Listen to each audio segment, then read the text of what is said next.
அன்பு ஆன்மீக தமிழ் அன்பர்களே நண்பர்களே, உங்கள் அனைவருக்கும் தமிழ் யூடியூப் சேனலின் இனிய தமிழ் வணக்கம்.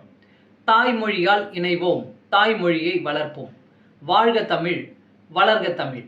நமது சேனல் ஆன்மீக பதிவில் 12ஆம் நூற்றாண்டில் சேக்கிழார் அருளிய 12ஆம் திருமுறை சைவ காப்பியமுமான பெரிய புராணம் என்ற திருத்தொண்டர் புராணம் என்னும் நூலில் உள்ள அனைத்து பாடல்களையும் பரம்பொருளான சிவபெருமானின் அருளாசியுடன் ஒவ்வொரு பாடலையும் தெளிவான மற்றும் இயல்பான விளக்கத்துடன் அளித்து வருகிறோம். நாங்கள் அளித்து வரும் இந்த பெரிய புராணம் என்ற திருத்தொண்டர் புராண பதிவினை கேட்டு அதன் இனிமை உணர்ந்து அகிலம் காக்கும் இறைவனின் அருளாசியை பெற்று இறைப்பயன் அடையுமாறும், மேலும் இந்த பதிவிற்கு லைக் மற்றும் ஷேர் செய்தும், அது மட்டும் அல்லாமல் இதுவரை இந்த சேனலுக்கு நீங்கள் சப்ஸ்கிரைப் செய்யவில்லை என்றால் சப்ஸ்கிரைப் செய்து பெல் பட்டனையும் அழுத்தி ஆதரவு அளிக்கவும் அன்புடன் கேட்டுக்கொண்டு இப்பதிவினை தொடர்கிறேன். வாருங்கள், ஆன்மீக பதிவில் சேக்கிழாரின் 12ஆம் திருமுறையான பெரிய புராணம் என்ற திருத்தொண்டர் புராண பாடல்களை தெளிவான விளக்கமுடன் அறிவோம், அறிந்து தெளிவோம், தெளிந்து இறைப்பயன் அடைவோம். பெரிய புராணம் அல்லது திருத்தொண்டர் புராணம் என்பது சேக்கிழார் அவர்களால் பெருங்காப்பிய இலக்கணங்கள் பலவும் கொண்டதாக இயற்றப்பட்ட சைவ காப்பியம் ஆகும்.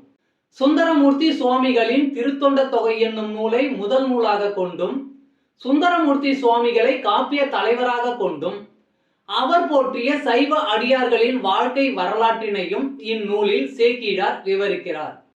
திருத்தொண்ட தொகை நம்பியாண்டார் நம்பி எழுதிய திருத்தொண்டர் திருவந்தாதி ஆகியவற்றை மூல நூல்களாக கொண்டும், 2ஆம் குலோத்துங்க சோழனிடம் அமைச்சராக இருந்த சேக்கிழார் பல ஊர்களுக்கு சென்றும் திரட்டிய தகவல்களை கொண்டும் பெரிய புராணம் எழுதப்பெற்றுள்ளது. 2ஆம் குலோத்துங்க சோழனின் ஆணையின்படி தில்லைக்கு சென்றவர் அங்கு இருக்கும் இறைவனான நடராசர் உலகெல்லாம் என்று அடியெடுத்து கொடுக்க, சேக்கிழார் உலகெல்லாம் உணர்ந்து ஓதற்கு அரியவன் என பெரிய புராணத்தை தொடங்கியதாக நம்பப்படுகிறது. இடைக்கால இலக்கியத்தில் மக்களின் வாழ்க்கை பற்றி வரலாற்று போக்கில் அறிவதற்கு இந்நூல் உதவுகிறது. பெரிய புராணம் முதல் காண்டம், 2ஆம் காண்டம் என 2 காண்டமாகவும், முதல் காண்டத்தில் 5 சருக்கங்களையும் 2ஆம் காண்டத்தில் 8 சருக்கங்களையும் உடையதாக அமைக்கப்பெற்றுள்ளது. சுந்தரமூர்த்தி சுவாமிகளின் திருத்தொண்ட தொகையில் இடம்பெற்றுள்ள பாடல்களின் முதல் வரியே சருக்கங்களின் பெயர்களாக உள்ளது. காப்பிய கதையானது கைலாயத்தில் தொடங்க பெற்று சைவ அடியார்களின் வாழ்க்கையை விவரித்து இறுதியாக கைலாயத்தில் முடிகிறது. முதற்காண்டத்தில் திருமலை சருக்கம், தில்லைவாழ் அந்தணர் சருக்கம், இலைமலிந்த சருக்கம், மும்மையா உலகாண்ட சருக்கம், திருநின்ற சருக்கம் என்ற 5 சருக்கங்களும், 2ஆம் காண்டத்தில் வம்பரா வரிகண்டு சருக்கம், வார்கொண்ட வனமுலையால் சருக்கம், பொய்யடிமை இல்லாத புலவர் சருக்கம், கரைக்கண்டன் சருக்கம், கடல் சூழ்ந்த சருக்கம், பத்தராய் பணிவார் சருக்கம், மன்னிய சீர் சருக்கம், வெள்ளானை சருக்கம் என்னும் 8 சருக்கங்களும் அமைந்துள்ளன.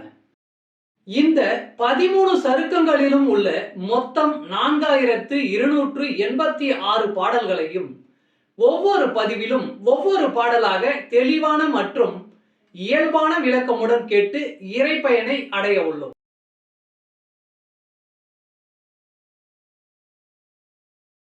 பெரிய புராணம் 23.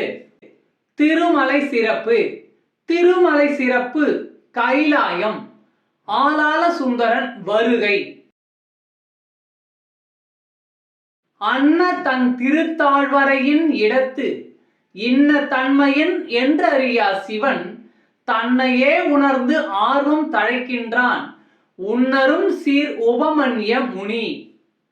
அன்ன தன் திருத்தாழ்வரையின் இடத்து இன்ன தன்மையன் என்றறியா சிவன் தன்னையே உணர்ந்து ஆர்வம் தழைக்கின்றான் உன்னரும் சீர் உபமன்ய முனி.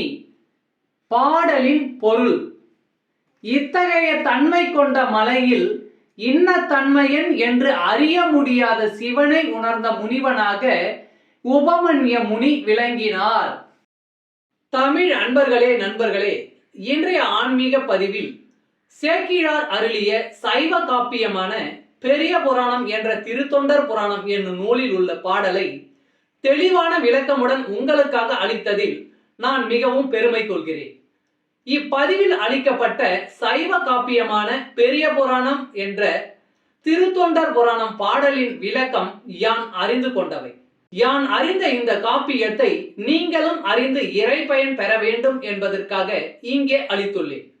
யான் அளித்த இப்பதிவானது ஏதேனும் ஒரு வகையில் உங்களுக்கு உதவும் என்று நான் மிகவும் நம்புகிறேன். மேலும் இப்பதிவினை கேட்டு இன்புற்று அதன்படி நீங்கள் இறை பயன் பெற்றால் அதில் எனக்கு மிக்க மகிழ்ச்சியே. வாழ்க வளமுடன். சர்வம் சிவமயம். இறையருள் பெறுவோம், இன்பமாய் வாழ்வோம்.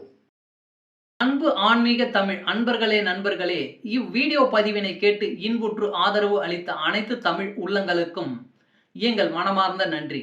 மேலும் இப்பதிவு உங்களுக்கு பிடித்திருந்தால் லைக் மற்றும் ஷேர் செய்து, இதுவரை இந்த சேனலுக்கு நீங்கள் சப்ஸ்கிரைப் செய்யவில்லை என்றால் சப்ஸ்கிரைப் செய்து ஆதரவு அளிக்க வேண்டி அன்புடன் கேட்டுக்கொள்கிறேன். நன்றி. அடுத்த பதிவில் உங்களை விரைவில் சந்திக்கும் வரை உங்களிடமிருந்து விடைபெறுவது தமிழ் யூடியூப் சேனல்.